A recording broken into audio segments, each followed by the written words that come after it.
Do you feel the vibes?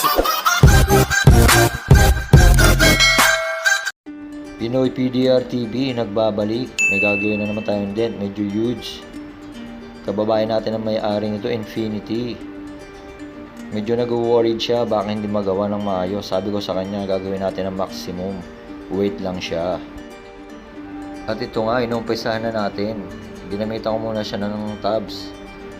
So, titirahin ko muna siya sa gitna ng body line para ma-minimize ang dent. So, ayan, medyo na-minimize ang body line.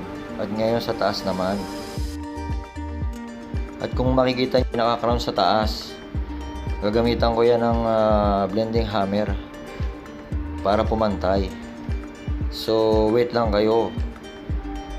After ko ma-full ng tabs, gagamitan ko yan ng rod tools para ma-finish yan ng gusto.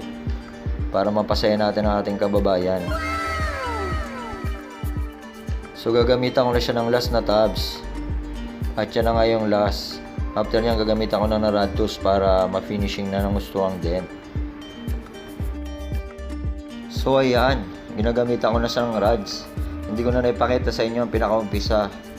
Kaya medyo finishing na siya. So, mamaya makikita nyo yung pinaka-result na talagang maximum job. Hindi siya as in 100% because sigad lang ang 100%. Siya lang ang perfect. So, nobody's perfect. Pero mapapasaya na natin si kabayan dyan sa ginawa natin. Kaya maraming salamat sa inyo sa pag-subscribe sa aking YouTube channel. Naway, lagi po kayo nandyan, nanonood sa aking mga videos.